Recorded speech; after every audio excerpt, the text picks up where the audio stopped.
It's time for the appreciation section. Ooh. I'm looking forward to this. Who's doing this one? Wasn't it? It was you. It was you, wasn't it? Was it? This week. Yeah, This week. I'm joking, mate. I know it's me. I've got real good this one. Yeah. Is it? Shall I carry on with the intro, or should we just? No. It's you that's doing it. Come on. What game have you got for us then? Well, it's funny actually because this time about an hour ago, I couldn't even remember the name of this game. So, Hey, but it is the game in today's appreciation section, which I'm doing, is Wild Metal.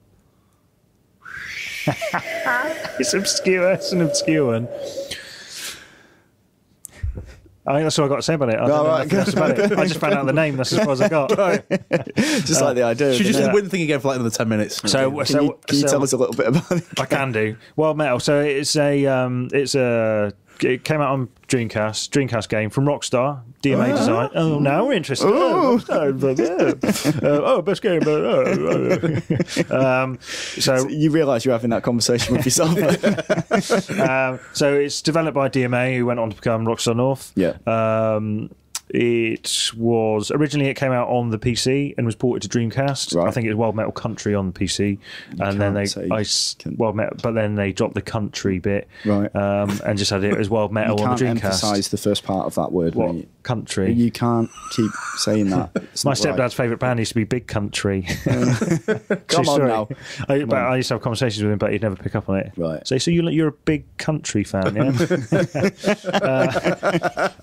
Sneak it in. Ooh. Clever. No. Works on many levels. I think you just like drop it in because it's big.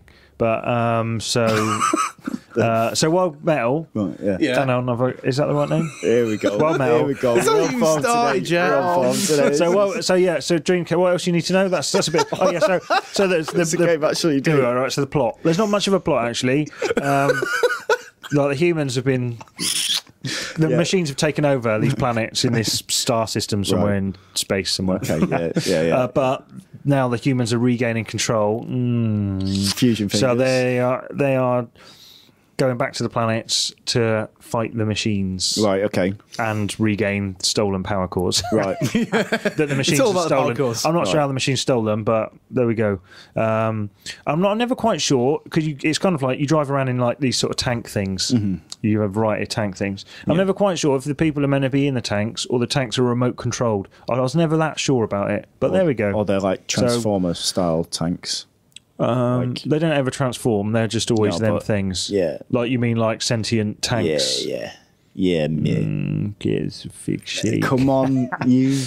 Come on now. It's cool, like creating sentient tanks, though, isn't it? Because like, it's something that's only intended to kind of destroy its own kind and be destroyed by its own kind. And if you give that thing a mind, that's just needless and chrome. There's a variety of machines to destroy, but there are some that are tank-like in their machineness. Right. Okay. Other things are just like sedentary sort of towers that throw bombs at you and stuff. Right. But there you go. So I've gone out on a limb here. Wild Metal, like I say, it's not a very well-known game, but it is a little curio because it's a Rockstar thing. It's a DMA thing. Right. Normally people go, because Towley said, I've not even heard of it. Right. And then he looked at it on YouTube and he said, that's why I've never heard of it, because it looks complete shit. But right. Oh, good. But so let's crack on with this, shall we? That's enough background information. Yeah. What do you do in it again? You control a tank which could either be a sentient tank or driven by a person. I've never quite worked out which it is. In like a third person. Yeah, third person viewpoint perspective. And you defeat machines on planets, desolate planets, and I'm talking desolate. There's nothing on these planets apart from the machines. And they're fucking big planets as well. Right. Okay. It's a bonkers game. It's mad. It sounds mental, but mate. Yeah. It almost sounds like you've made it up. Anyway, the first question: why do you hold such strong memories of this game that no one's heard of? No, I do know, because I started playing it. I was like, "What is this? Yeah. What is this I'm playing? And why am I playing this?" And then I played it all the way through it, and it slowly worked a little bit of magic on me, a bit of Paul Daniels on me.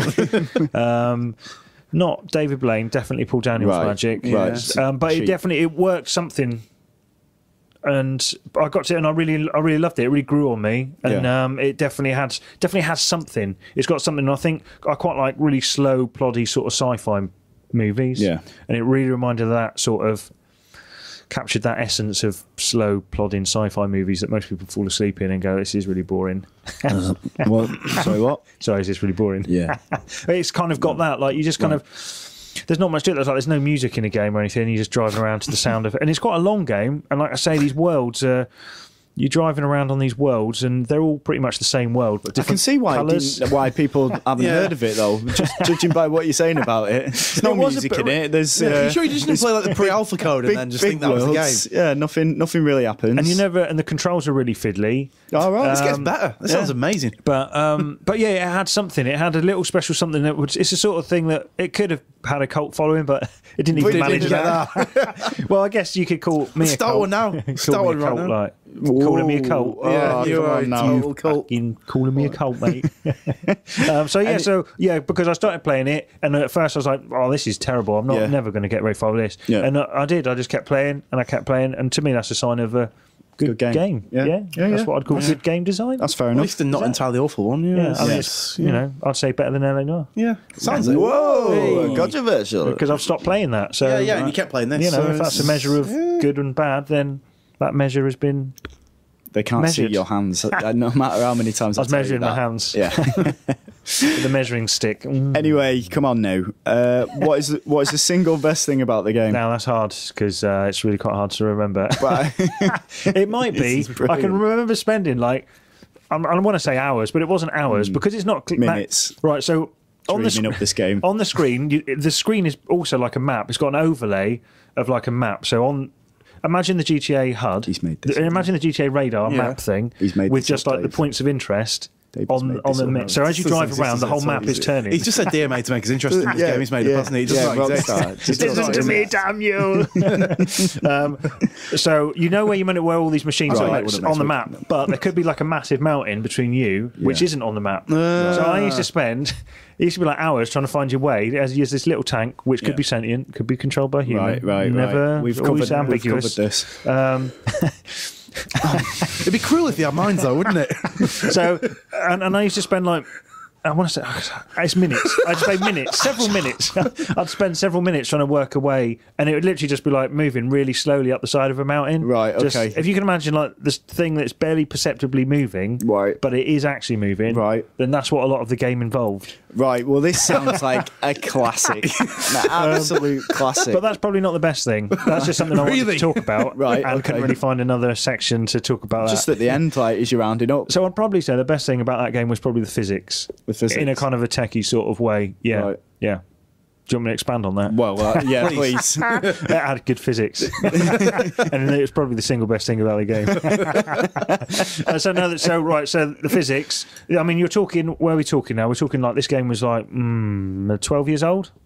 I don't know. You're looking to me for the answer. I've never even heard of this game. Well, it's 12 years old if you go. PC one came out in 99. Right. Dreamcast one came out in 2000. So what's that? 11 years old, say, because I'm talking about the Dreamcast one. Right, okay. And the physics were good, isn't it?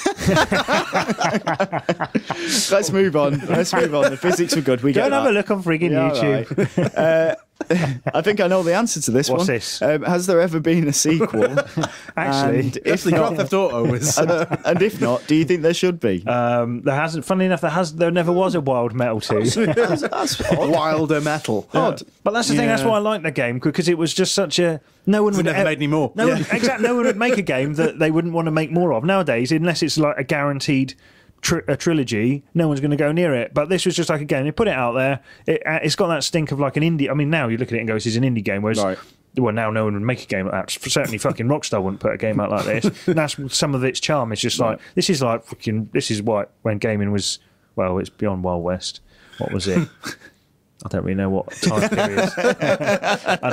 time period. Maybe the industrial age or something like that. Right. Yeah. This is the industrial age of gaming. Right. Okay. The primordial soup of. No, it's not that far back. Right. But So no, there's not been a sequel, and there never will be one because it's so unsexy. It's got no selling points to it whatsoever, apart from this weird anyone that was somehow lured in like. By it didn't even have a bag of sweets to lure you in. It was so. It looks. All you have to do is look at it for a second and go, "This looks shit." Can I ask how you ended up with this game? Well, how do you think? Did a guide on it? I had to do the guide. You tried to get all the way through it without saying you did a guide. I deliberately avoided saying I did a guide for it, but that's why I played most of the games like back then because I wouldn't go. I would go in, but I never would have gone home and played a game like Wild Metal. But then you did a guide on it. Yeah. How many pages was this guide? Frickin' big. It's a big guide. Who's playing this game though? Who bought the Dreamcast? I mean, who was buying Dreamcast guide magazines? You know, your wasted youth. They weren't exactly spoilt for what games to put in there. To be fair, what have we got? Oh, we got this shit thing about tanks. They might be sentient or we're not sure. And they're just going around this really barren planet killing machines. Good. It's got good physics, though. Yeah, good. Let's do a guide on it. Yeah. Do a 20-page guide. There's fuck all else around on the Dreamcast this month. So yeah, should there be one? Probably not. Right. Okay. Probably not. It's good. For me, it's a good, for back then. It's a one-off sort of thing. Yeah. Okay. And if they did it now, it'd just be another studio closure. And no one wants to see that. And the final question. Final questions. Has it aged well? Funny, actually. And would you recommend people play it today? It probably hasn't aged that well, no, I'd say. Because it had good physics, but most games have got good physics now. You made a mockery in this section. And would why not? If you've got a Dreamcast, and like Towley's got a Dreamcast, he's never played it, so he's missing out on something there. He's missing out on a little piece of something. Bit of Rockstar history, Although by listening to you for the last 10 minutes, like the only thing that he's missing is some decent physics. hang on. Let me just check my thing. When it came out, GameSpy gave it 1.5 out of 10. Right, good. Which I only found out this morning. Oh, good. So here's my notes. Tank, no music, fiddly controls, all world samey, good physics. I think I've covered all those areas pretty well, haven't I? Yeah. GameSpot gave it 3.7 out of 10. Right, good. Good. Which is, I mean, it's better than Pirates of the Caribbean. Right. Definitely. Okay. Would you recommend that people play it today? I probably wouldn't go back and play it again now, but for around at the time, like I say, for what it did, I thought it was because it's such a brave game to make and to release. Yes. You got to respect that because people just don't do that anymore. It's just safe bet, or they're not doing it, or it's got, Let's put a link to the YouTube clips of it on Radar, so people. I know I'm not the only one that liked it because looking back and doing a bit of journalistic research, which I do that occasionally. There are people saying, I love this game. This game is brilliant. Walking down the floor shouting, "Show of hands! Who remembers Wild Metal?" with a loaded gun in his hand. Yeah. And its font looks a bit Metal Gear Solid font as well. So good. Obviously, I think that's probably as much as they tried to market the game by making the font look like Metal Gear Solid. Yeah. Well, I'm sold. I'm off to buy myself a Dreamcast and Wild Metal. So yeah, thanks for that, Matt. I think you can actually download it. Well, you could. I don't know if you can anymore. Download it for free from the Rockstar site. The PC version? Well, I don't know. There'd be the Dreamcast version, yeah. Well, although you technically could because the Dreamcast was completely the Dreamcast was non-protected in terms of discs and ROMs. Right. You could properly burn anything for a Dreamcast. So check it out, man. No, don't, because it used to be able to download it for free. So why not? What have you got to lose? Apart from it's a bit of bandwidth, like yeah. Because you'll get into it and you might lose a few hours because if it's still as playable as it was then 11 years ago as it could be now. Come on now. Then you just keep playing. You're just filling air now. You got the blue world. No, come on. The yellow world. We're done here. Coming up next is the news. Come on.